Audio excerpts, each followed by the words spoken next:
Hello and welcome to Friday Live. I can't believe it's Friday already. Today we are joined by our very own Rick Anderson. John is still traveling. He's in Poland still, so we will miss him today. And he says hello and that he misses everybody. Um, Rick is, I don't know if you guys have met Rick, if you've seen his demos. He is a fabulous painter from Mississippi. I said that right. Okay. You said it And he's absolutely correct. illustrated, yeah, he's illustrated children's books. He's done all kinds of great work. And he actually has an article that just came out. And I'm sure Rick will share a little bit about that with us. So I I'm would going to love. just hand the floor over to you, Rick, and tell us more about that. Yay. Yeah. But just before that, Ashley, we will have a slide PowerPoint presentation for Rick. But just before I do that, you want to say hi to everybody first, Rick? Hello, everyone. How are you? It's exciting to be here, and this will be my third time to be doing a demo, which is even more exciting. And I appreciate everyone who is tuning in, and hopefully we'll learn some things. I'll be able to share some information with you so that you can be a better artist. Yay. And Rick's got something special to share later as well, so stay tuned. For the meantime, we'll switch cam to here and love our friends to follow Rick if you haven't. He's very much active on Instagram. I love that middle picture, the side view of you taking photos. Well, actually, that was from a video that my friend Walt Grayson, who does Mississippi roads and all, professional creator of videos and spotlights things that happen.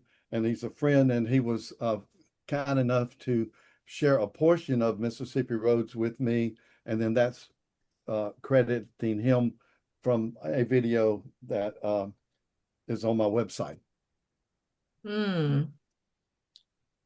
And then, of course, Rick is also very much active on Facebook. Earlier, I wanted to ask her if it's fine to include this part with that lovely image there. But Oh, yeah, we this is did my this wife before. there. Yeah. Uh, so that was we made the 50-year mark this past March of being married, and so life is Ooh. good. And of Congratulations. course, favorite part, we've included here some of the latest artworks of Rick, and we'll let him share about, I have about four here. Please go Okay. ahead, Rick. Now this is a painting of a Mississippi cotton gin, where the after the cotton is picked, it goes to the gin, the seeds are separated from the fibers, and then it goes on from there, and then we start wearing the cotton products. But the demo that I do today, that I paint today, is going to have a feel of this. Some of the others are very quick and spontaneous and loose, but eh, what I plan today, of course, I'll start with a half sheet.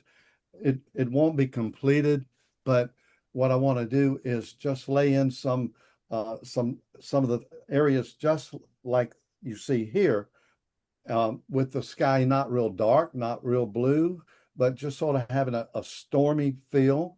And then the sun comes and hits the nice sides of the cotton gin. And obviously, with this painting, it maybe have been in the delta a nice thunderstorm, and then the sun comes out, but you see all the water that's around it. So I take images that either I or my wife takes, and I use those images to be creative and to create a strong, or hopefully a strong watercolor showing the characteristics of the cotton gin with the light, with the clouds in the background. So hopefully when I start today, I will get the similar feel of this piece. Now, this is an old house in Vicksburg, Mississippi on Main Street. The photo was taken there, but when I created the piece, it's like it's abandoned and it's in the nighttime. And I took what was normally a house on a main street and put it in a whole different environment. And that's what I think I like to do when I do reference photos, be creative with it and go from a photo to a creative piece of work. And there was at one point where I was ready to put this in the trash can because it's like, this ain't working. But, what I like to do is I set it aside, come back to it later, and then I see it in a different light. And so that works well when you get to a point where you don't know what to do, you leave it alone and come back to it. Now, in the Mississippi Delta, this is a museum of the blues. This painting is in the magazine article, and it's simple and it's more structured. And what's interesting, the sidewalk in the front of the structure, as I laid that in sort of about midway through, as I developed the painting and then decided, I don't think I need to do anything else to the sidewalk, but just have those movements because I didn't want it to distract from the structure. So, and if you notice, that has good strong light. The dark in the background pushes everything forward, and it just has a whole different feel. And referencing the photograph as you see, how I take the photograph and create an independent piece of work just referencing the photograph. This cotton gin actually was painted all these different colors, and recently when I've driven by it, all of that paint's dissolved and it's not there. So I'm glad when we took the photos, it was really bright and colorful. And that's the opening, the beginning of my feature article in Watercolor Artist magazine, and it's called Structured versus Spontaneous. And so, like today, I want to go with the more structured and some spontaneity in how I apply the paint, but different from some of the others where it just moves and moves and moves and moves. Doing a little bit more of a detailed drawing of the subject matter, and it is a gin again as well, I will be able to show how you can take more time with it and create a painting that does have some structure, but still has a lot of looseness to it. Rick, there's a question about how you achieved the texture in the article painting. Now, which one was that? I think it was the last one you showed. Okay. How did I achieve the structure, the texture? Texture, yeah. I don't know what. Probably the drapes. You mean in the foreground or in the Yeah, structure? probably in the foreground. Okay. Well, what's good about that is it being a vertical piece, you just lay in washes and you have your painting at an angle where it flows downward. And it's not a quick instant results. It is again a layered process too, where I lay in the colors and then I add darker colors like the little green grass on the left at about midway, and then you can drip water. And now a lot of times when people do a lot of dripping, it's very uncontrolled. But you can, as the paint dries, you can actually create or control to a point where your drips go. And then if you don't like something, you can just lift it a little bit. But it's a continuous work. Let it dry, then you can add more color, and then doing that process of laying in the color, letting it go downward because your painting's at an angle, and then you get to a point where you say, I think I've done enough, and I can stop it at this point. But then the structure at the top is pushed forward by that dark background. And with that light source and those multiple colors, I like the blue shadow versus the yellow on the larger part of that structure, and then that cotton trailer that's boldly bright red. That really adds a lot of contrast. I like that it's smaller because it's powerful and it doesn't take away, but it adds to.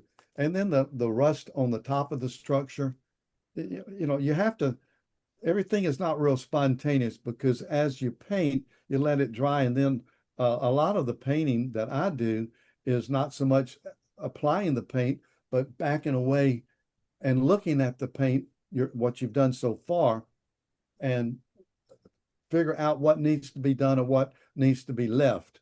And so it's a gradual process of when to add, what to add, and then when to stop. Because you know we're all familiar with overworking some of our paintings, and I think more paintings are overworked that I do sometimes than finished or not overdone. So I hope that answers the question about this piece. Yeah, perfect. Thank you. And one more question, just very briefly. How do you get the black sky? Well, you know, I give credit to Lauren McCracken because I did a workshop with him, and of course he has the McCracken Black, um, and he showed us how to mix the paint to the right thickness and an old brush that you don't, that's like a worn out brush, and your slow process of mixing enough of the background paint to start with to finish the entire background in one application. Now, what I also do, now we all know that it being watercolor, the light goes through, it hits the paper and it bounces back. So anytime you want to have a different feel, although your eye may not perceive it as you look at it, but if for example, if I use a quinacridone gold layer first and let it dry, and then apply the dark over top of it, it's still going to have an influence visually on the results of how the painting appears. So I don't know if I did a, a background color on that particular piece or not, but that's something that to remember. You can have an effect on the perception of it, of when the light goes through the painting, bounces back from the white of the paper. So, but it's taking your time knowing how to apply that. And I think Lauren may have a video somewhere that talks about and maybe shows his process of doing that. But you know, Yes, it's about sharing. I think he does. Yeah. All right, that's a really good explanation, Rick. And when Thanks. you're ready to, you can show whatever you want to show you when you're ready to start painting. We Okay. are excited. Well, quickly, the Watercolor Artist magazine, and then page, it begins. Oh, let's see. It begins here, and then it goes on and talks about the different methods that I use, the structured versus spontaneous. And so hopefully today I will be able to employ parts of each with a demo, and it is a full half sheet, and I will not have it completed by the end of the day.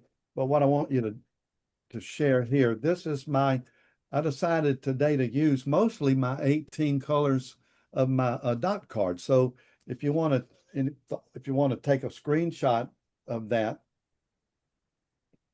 that way maybe Ethel can take a screenshot and post it. These are my 18 colors.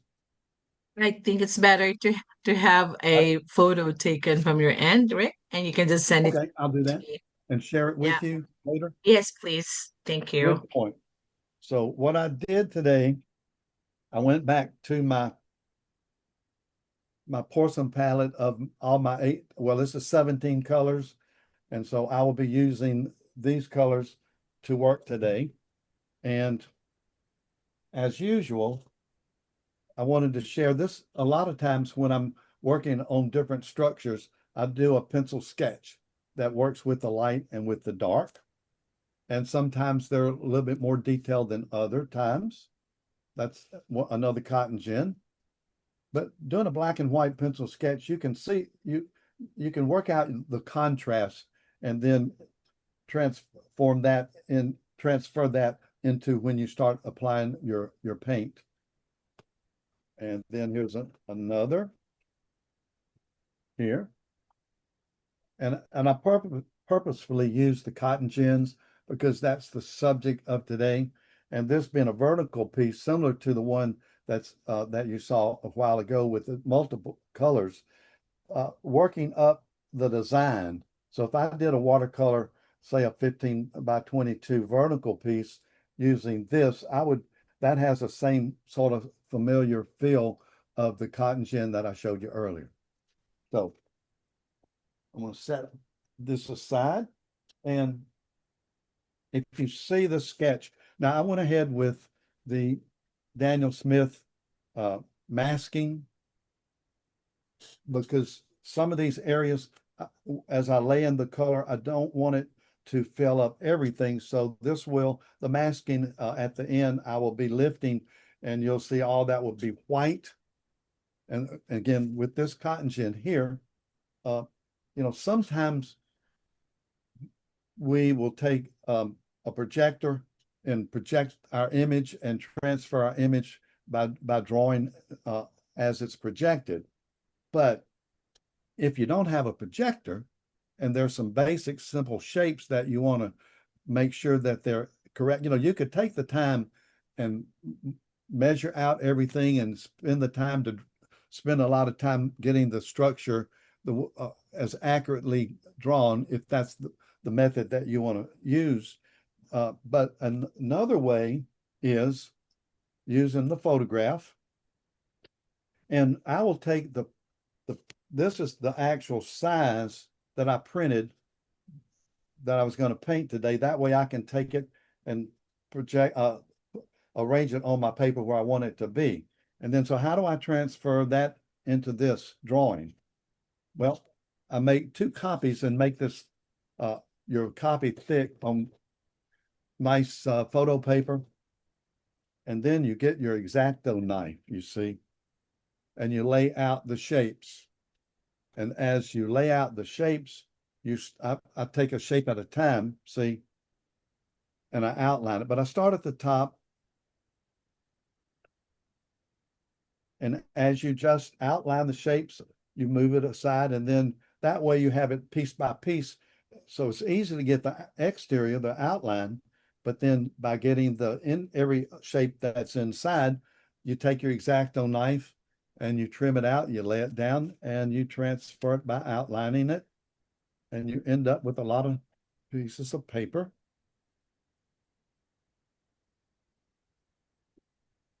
But it just works. And that way, the time that I save by creating the drawing on top, it makes me able to get to the painting quicker. I'm going to set that aside. What I want to do to start with is, after I've done the masking here, I will turn this upside down because I want to begin with the sky. And what I would like to do, I like to use, now I did not mask this area, but because, again, I want the sky to have the feel like that. Or here's another painting with this type of sky. So with turning my painting upside down, because it's still at an angle, as I apply the paint, it's going to move this way. And I like this Skoda brush here with the nice bristles, and my palette I'm mixing over here. What I want to do is just lay in. Now, I have not wet this at all.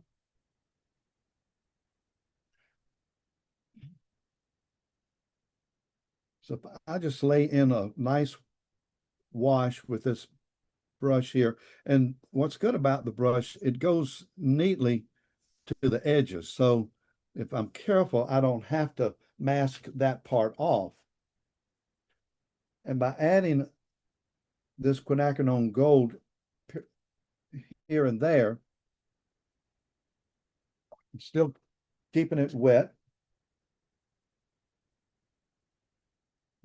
Now, I don't want this to be totally warm, so I'm going to let that stay here, and I'm going to go in with like my indigo.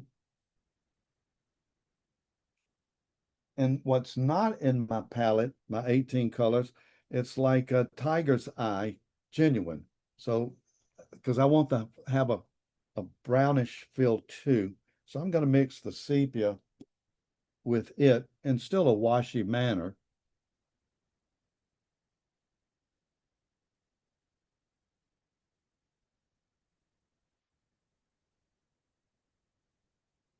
And I won't cover up everything.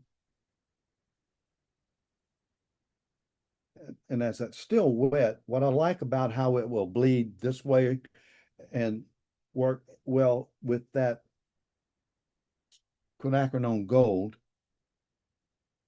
Now, of course, when it dries, it's going to dry much lighter. Now, I'm not left-handed, but I will change brushes here. Try to be careful.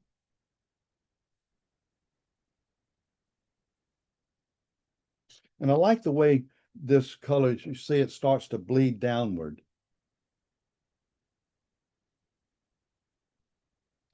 More of the tiger's eye here.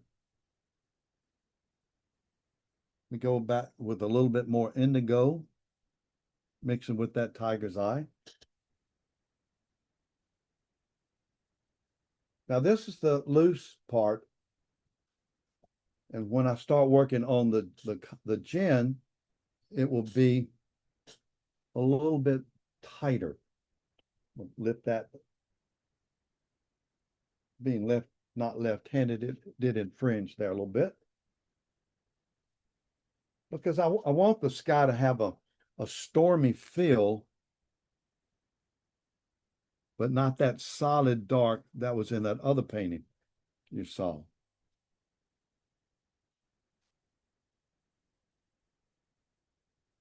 And after this begins to dry, we'll add a little bit more Quin Gold over here.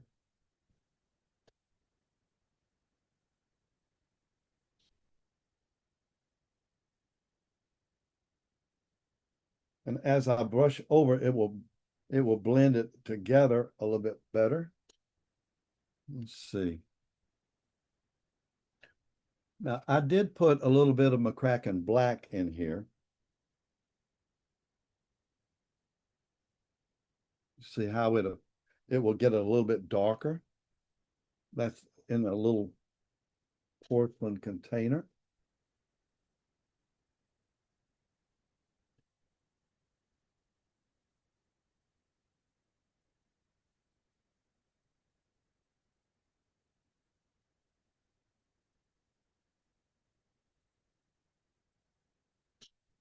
I'll dry my brush a little bit and lift some of that. Let it bleed over a little bit. Now, after everything is completed, then I will go back and put some of the trees in there.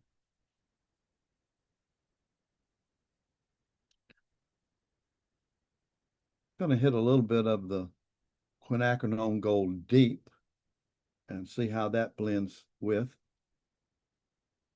what I've already done. And see, the quinacridone gold deep gives it a little bit deeper feel of the color.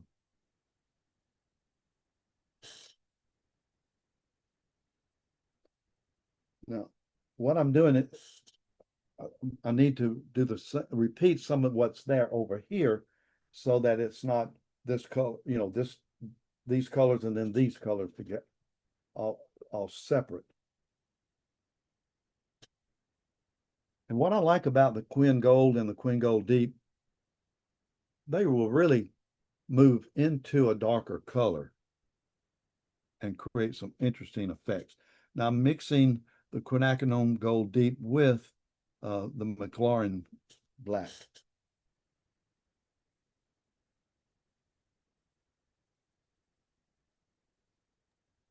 A crack and black, right? Pardon me? Like crack and black? Yes.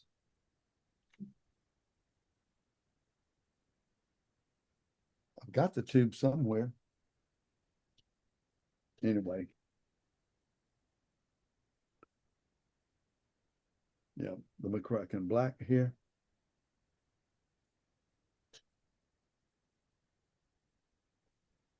Now, eventually, right in this area and here, I will create the feeling of some trees and thickness.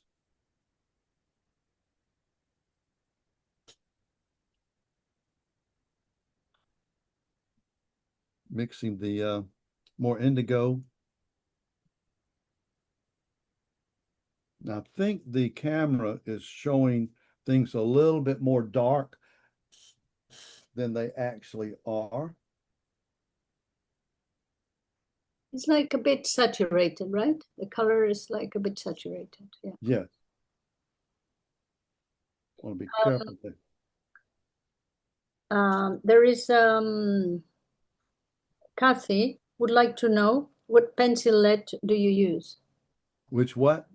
Pencil lead. What sort of what number is your pencil? My pencils? Yes.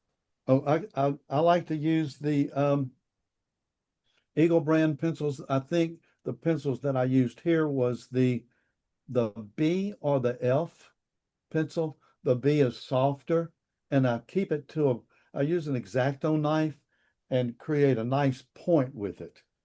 Uh-huh. And I don't, when I'm drawing with it, I do not do it on the side.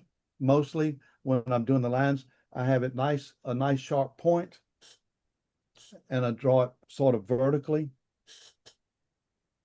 Thank you. Thank you for that. Yeah, that's an excellent question, because you know, in with some of these drawings, you know, as you see, when I use a variety of pencils, I use like a 9B, which is so very, very, very dark and soft, a 9B up to a B, and then I use an F. An F pencil is a great pencil point because sharpening the point and drawing vertically, you can, if you apply a little bit more pressure, the F pencil will make the line darker. And then if you keep the point on there, if you want it lighter, you can do a lot of the drawing with various degrees of light to dark with that F pencil. And I have used a 6H all the way from the F, then you go to the H, the HB, the 2H, the 4H, the 6H. But if you're not careful with the 6H, it is so hard. If you press too much into the paper, it will actually, you know, cut and go into the paper. So you want to stay away from that. And so I would not suggest using the 6H for a sketching pencil, but the F is what I like to use quite a bit. I hope that answers the question. Now, if you notice, again, this is getting a whole lot darker than it is in reality on the screen here. But I like the way this color starts to blend and create a nice background for the painting. And this brush is such a good brush. This Skoda, it's a number 21. The bristles are nice and soft. I think they're synthetic. But rather than, you know, using this type of brush for this whole background, it defeats the purpose. So sometimes less is best. But I like the way it's starting to feel. I want to soften that a little bit where it dried. Wet my brush, and I'll just lay in a little color here. Put a little bit more Quin Gold in. and that will blend in together. But I don't want to overwork this. So now it's probably dry enough that now I can turn the painting right side up and it'll change the flow. But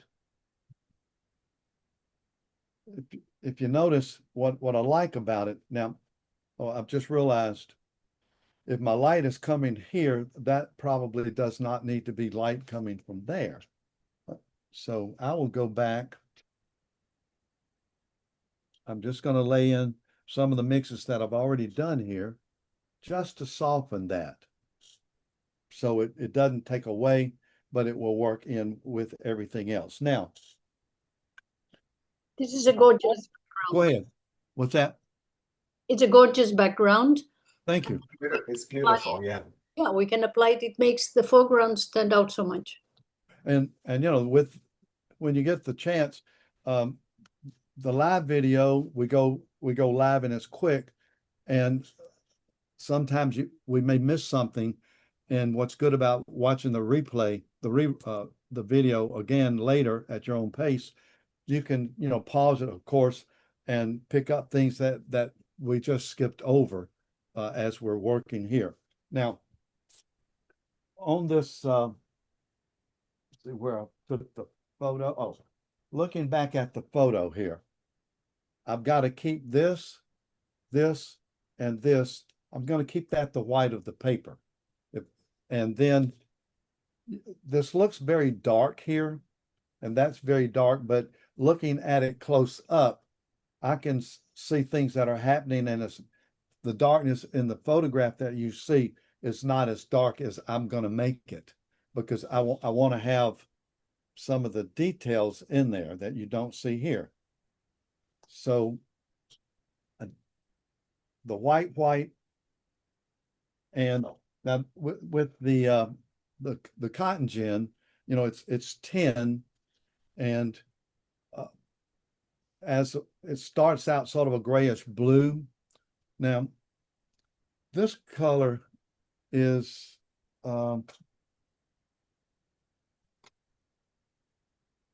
not in existence it anymore, but we had gotten it. Favorites. Do what?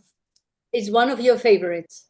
It's one of my favorites, yeah. And I was able to keep a tube of it because I love the way this. Now, there are other color Daniel Smith blues that I have worked with and that have a similar feel or color. And what I will do is I will go back and reach and find that color or those 2 or 3 colors that will have the same effect as this color. And we'll post that. Is that okay, Ethel, for later? So, but I won't use that yet. What I want to do now is still leave the gin alone. And with this masking, I will go back and try to create some of the same feel. Again, that's where I had the masking fluid. And so as I paint, now this was several stages here, laying in, and notice that all these little areas where I would flicker the masking fluid, that creates a nice pattern that works well with these horizontal lines.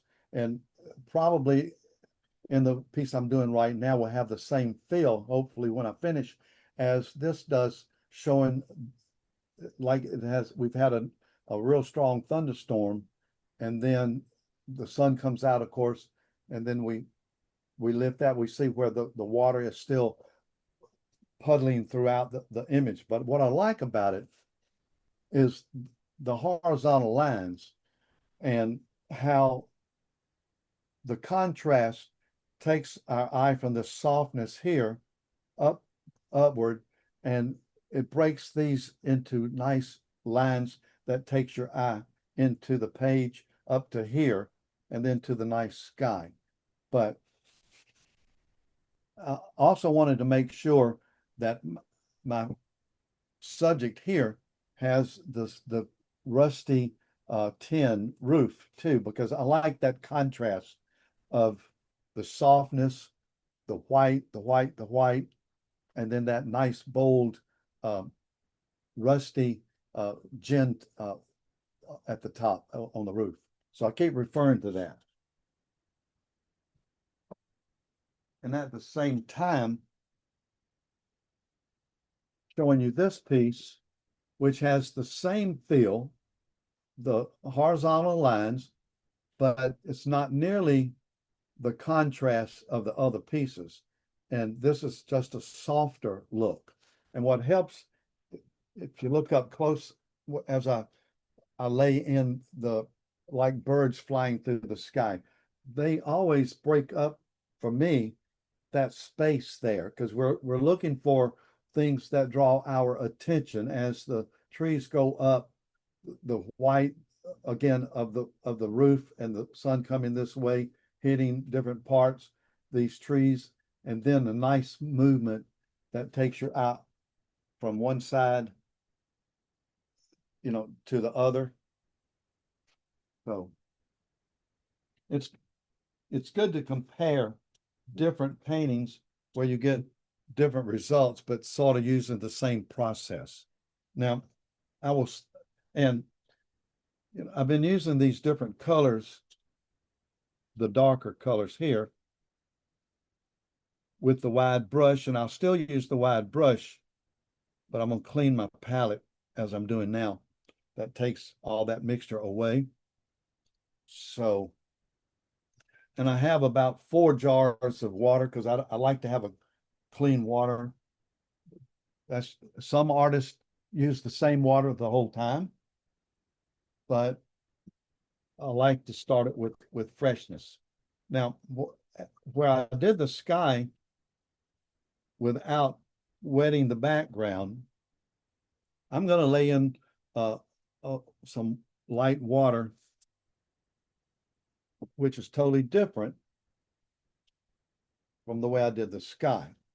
And what this will do with the masking fluid here already, of course, that's going to end up being white totally. And then I will work the white and blend it in with the other colors that I've laid in. But what this will do is to give that soft look at the bottom. It's a different feel. And where when I start laying it in with since I did wet the background, it's going to immediately start blending the colors. And having this, at an angle really does help the movement, let gravity take its toll and blend everything. I'm making sure I stay clear of that structure with the water. Now, with the sun coming this way, a lot of this area is going to be dark in the gin, like I said. That'll be shaded, but it's just fun to do it. Totally different approach with this. Now, maybe you would like to know the remaining time. You have 20 minutes. okay, good. Yeah. Again, I would rather be slow with it rather than try to rush it, and that way, Yeah, when we, again, not finishing today, but I will lay in some of that and then I'll start working on some of the gin in that 20 minutes. that's Now, lovely. thank you. Again, I will start with the quinacridone gold. And this way, if you notice, I'm using the side of the brush and you see how it will makes these nice lines. And then having wet the surface, how it really can create interesting patterns and movement.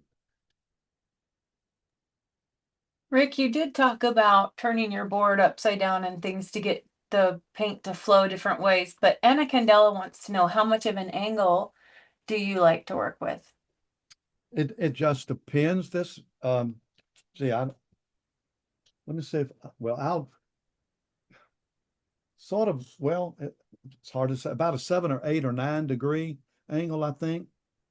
It's not real vertical, but it's enough that the water, the gravity pulls everything down. So I will measure this. I have like here's a board that I do sometimes use, and you can see it's a built-in angle. And what I'm using here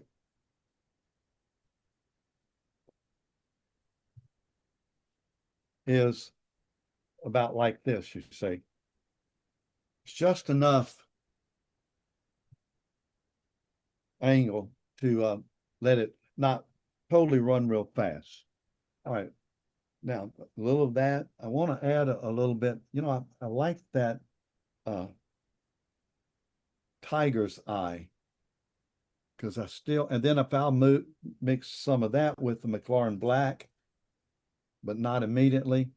Let's see, because I want this foreground to have contrast as well.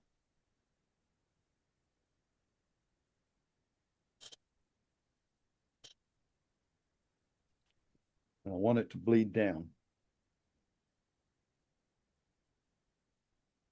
I want to go back with a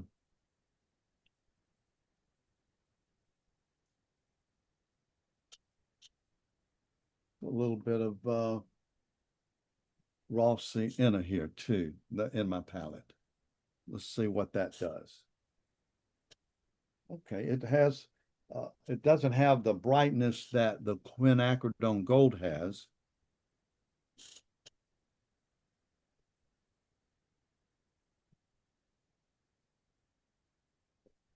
We'll put a little bit of indigo in with that.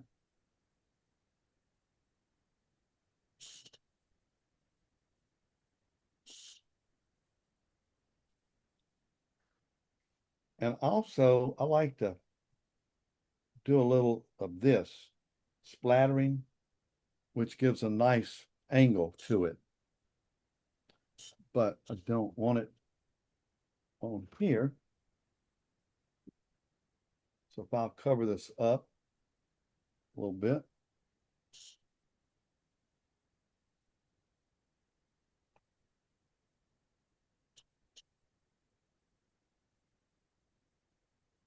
Yeah, I like that movement coming down here. I will make a quick light movement of the brush so it does dissolve a little bit more. Tell you,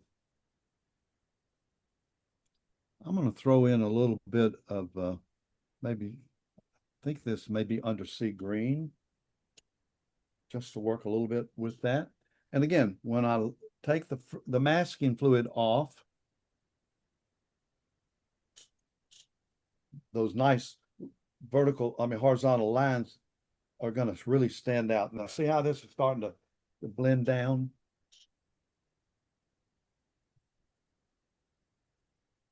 Let's see.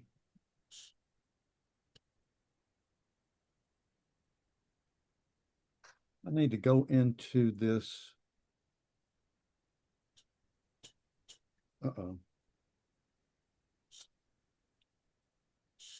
With a little bit more dark.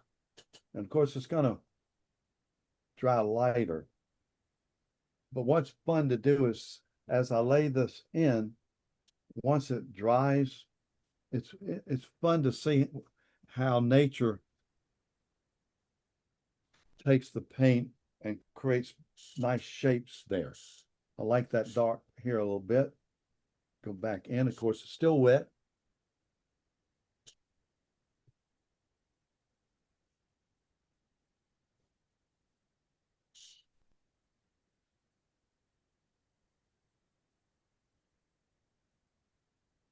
Some more quinacridone gold. Right here. And again, the quinacridone gold will really push into these other colors nicely. And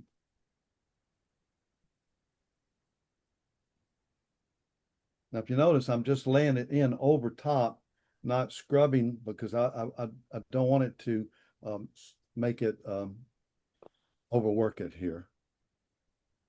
Now, what I think I need to do too, I'm going to lay in right at the top a little water because I want this to be some foliage here.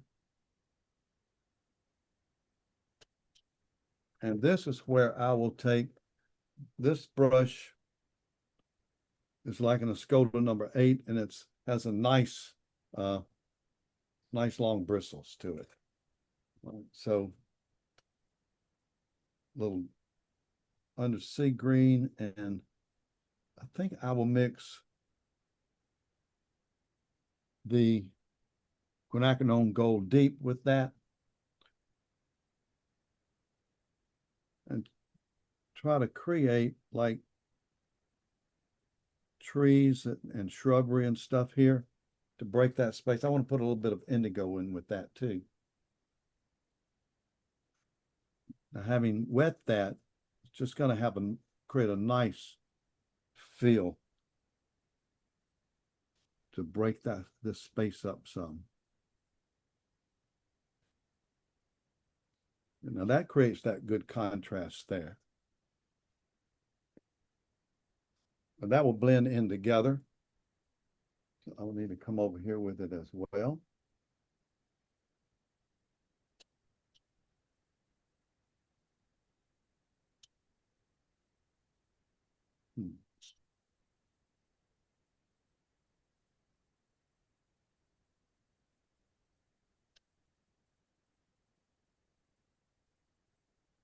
As this starts to dry,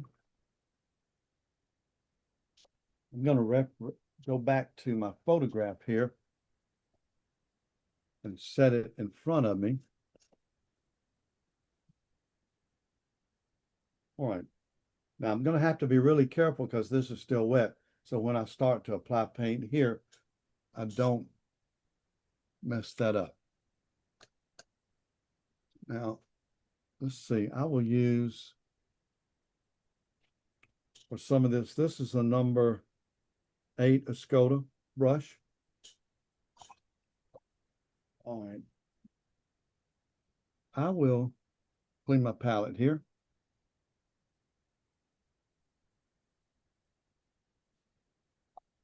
I'm going to use this beautiful, how do you say it, yin min blue? All right. I'm just going to lay washes. Now I've not wet the surface, but I will just, Simplifying the blue is brand ambassador blue. okay. That's it, isn't it? Yes. Yes. Very limited edition. And I use it sparingly.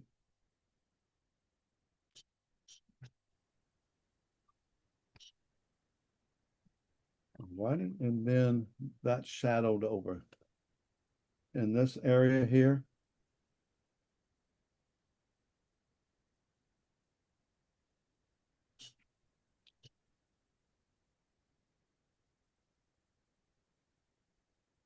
And going, wet on dry, you control where the paint goes.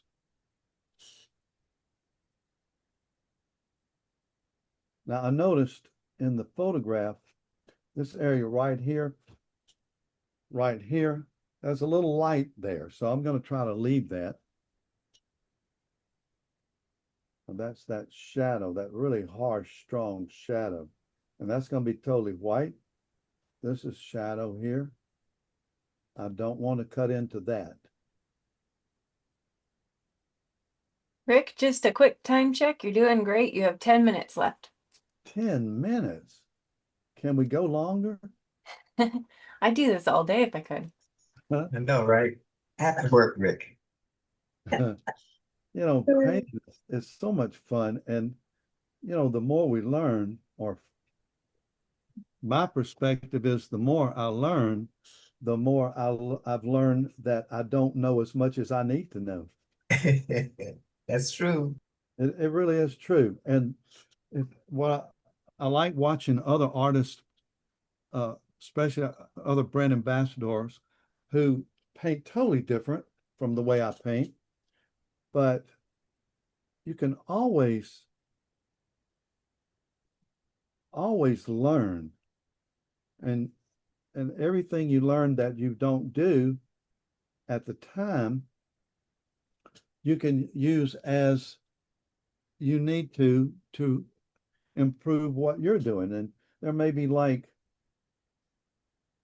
I won't say a shortcut, but a different way of applying your paint and being creative, and watching other artists as they blend their colors and their color choices.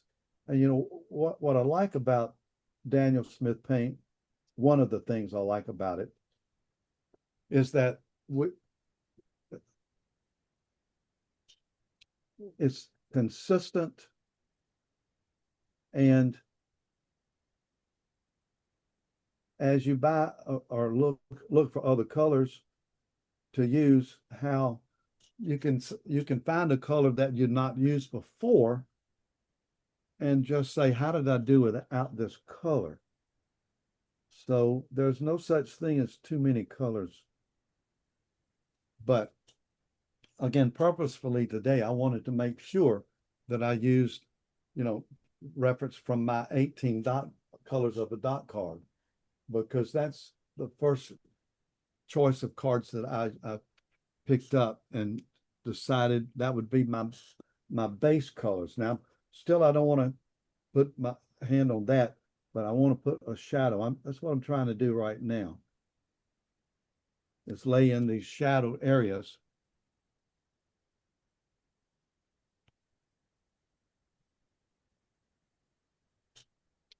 So that I will have a guide to go by. And let's see what else is shadowed here.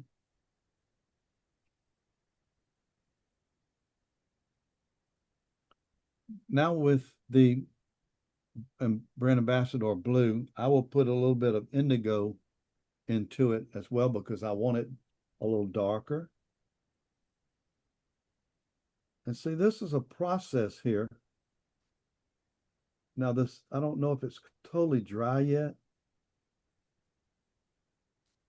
but as we create the contrast, that to me is what can make a painting just really go from an okay painting to a painting that's really strong, is creating the contrast with the colors.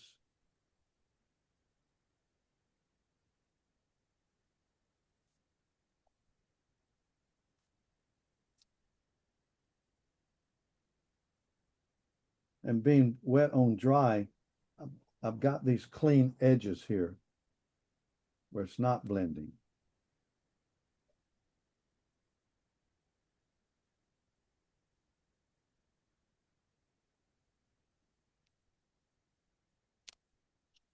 Well, that's working okay.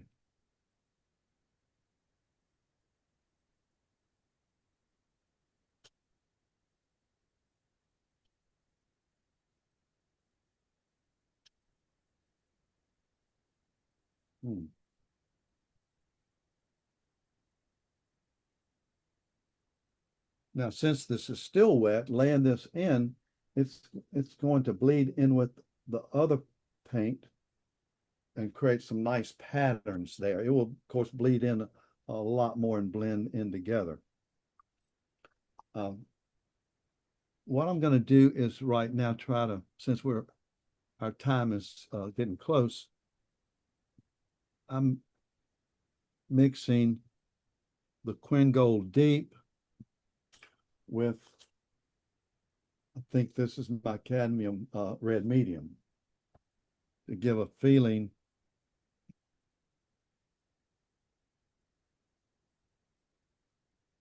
And of course, this will be brighter here now. And as it dries, then I can, don't want to hit that, I can go back and add the color to create more depth. And see, this number 8 brush is really working very well. And I have my hand under my arm too to steady my hand. Is this a versatile brush? Skoda. Well, it's probably versatile, yes. It's called a versatile. Okay, let's see. Then I'm gonna, now, according to the photo, this part's really more red here, but not there. That has some blue in it. So I'm just going to go back and try to add where the rusted gin is.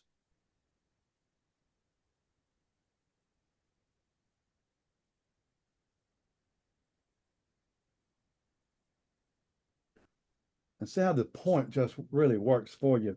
Uh-oh, it looks like that started to bleed there. Let's see if I can't lift some of that. I can do that. And then I think I do want that part red with a nice bright red. And I'm talking about bright reds because I want that strong contrast. And sometimes again we have to turn it closer to us.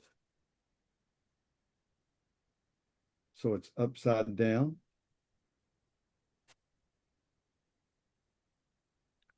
And another brush, this is the Skoda Perla brush. Now it looks bigger, but it has a fantastic point.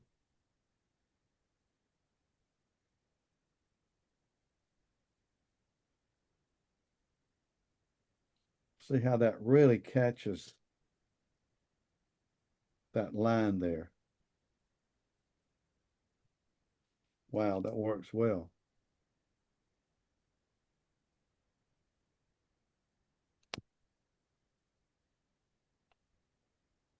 Okay.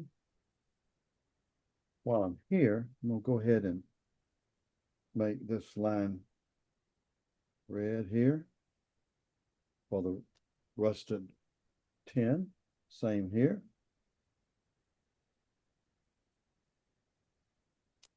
By taking your eye back and forth and throughout the piece with these, the same color helps the design visually. And now you notice you can see how the colors are starting to start working to set the stage for the contrast. And back here, I'm going to use the same brush here. I'm going to go back with some indigo and Queen Gold Deep. It's a little thicker, but I'm going to go back with some of this other darker area in here. And again, I laid it in with the Ambassador Blue and then adding indigo with it. Now, Rick, you can go ahead and go for 5 more minutes. Okay. This is as you look inside this gin here, that I don't know if you can see it, but this is exposure to the sun. Then there's another panel right here that's shadowed, and then this part here goes back into the structure. So I'm trying to create, I want to make sure I can put my hand down.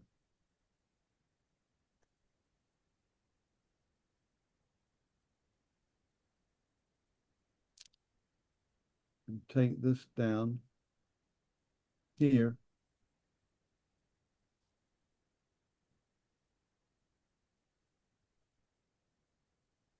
And again, as I continue to work and it grows, things start to have more of a three-dimensional feel with them as I create these contrasts with the different colors. I want to make that a little darker.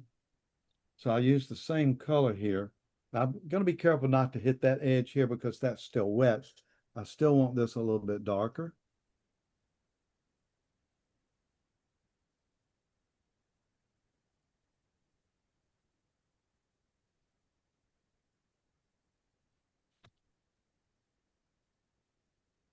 And this wall here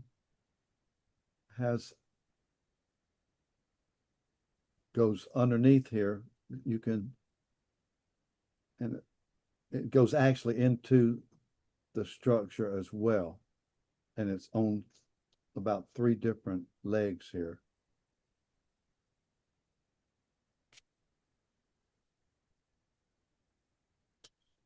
A little bit at a time, a little bit at a time. We lost his audio. Lost my audio? No, I no, don't think, no, it's okay. yeah, Okay, you're It's good. audio. don't lose my audio. No, we can No, hear you. you're good. You're good. Yeah, maybe somebody lost sound, but you're Oh, good. okay. This is such an opportunity to share. And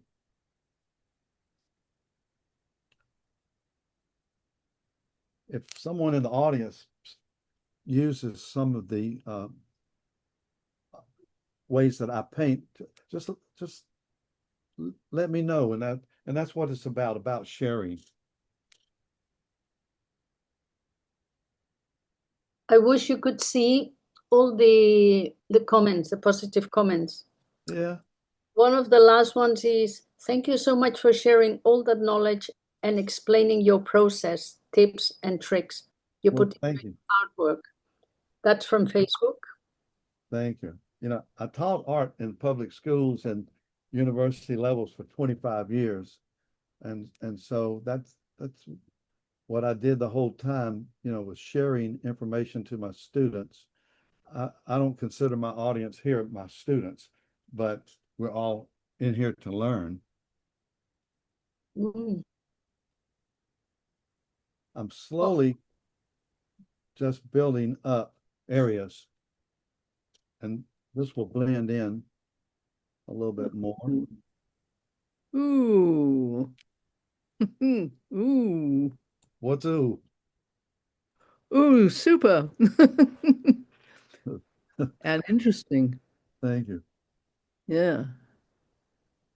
Your control is amazing. The control. Well, it's this brush. Well, I got my hand, But I have my the arm. same brush and I don't have this Me too. I have the same brush. I don't have that control. the brush, Well, definitely. look, I have my hand under my arm, and I'm working very carefully vertically. Okay, I'll speak to my brush and say, behave, But behave the like point, you behave with Rick. Practice. Paint. the point on this brush is excellent.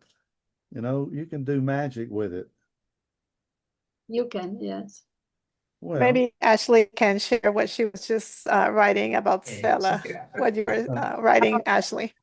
Yeah, we were yeah, talking yeah. about how brushes, yes, it's a good brush. Just a second. But that it doesn't come with the artist's hand. And that's what Stella always says. She says, yes, you can buy the brush, but it doesn't come with his hand. So, right. That's the problem. Well, yep. I have 78 years behind this brush. I was gonna say, Wow. it doesn't come with the decade. That's good. Yes, yes. And you have such a I light have no touch, more. Rich. It just floats across the paper. It's amazing. Yeah. Another comment says, by Christine says, wonderful demo, feels like trying new ways. Thanks a million. So So Rick, as we wrap up, we are at time now, but can you quickly tell us about your brand new website you just built yourself? Okay. My old site was with an outdated 4 computers back with Apple, and it was iWeb, and they don't make iWeb anymore. And I just knew that any minute something can happen because it's 32-bit, and I would lose my entire website. And so I think Ashley, you use Shopify, do you not? Yeah, sure do. Yeah, So we and so I have some other friends, and I thought, well, let me how difficult can it be? Well, it was very difficult for me, but I'm one of those that if you can't figure it out now, you just keep on until you do.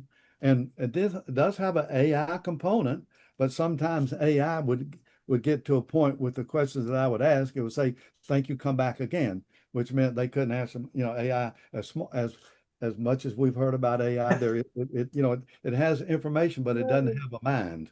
Okay, Yeah. so anyway, I was able to launch it, and I have my friend Walt Grayson, who, as I said earlier, who is a phenomenal video. He does all these videos, and he's the whole ball of wax. And he took out. It was like Mississippi roads, and it's like a travel thing. And he had taken several years of video and parts of things that I did, but he put it in like a whole issue, a whole video with on NPR. But he as a favor cropped my part out and condensed it. It has to be under 1 meg. So he was generous with that. And so it's like a travel video of my process of painting. And so that's in my website. It's Rick Anderson Artist is the thing. Now, again, the magazine that my article is in, it's in the fall issue of Watercolor Artist, and they were so gracious in Fort Worth when as Lauren had the panel up, and they said, get in this magazine, do this, and I went home and I did that, and obviously that was enough to make it work. And so I was honored to get in the magazine, and it was like one of those things that 2 years ago or 1 year ago you'd go, oh, that'll never happen, but it did. And so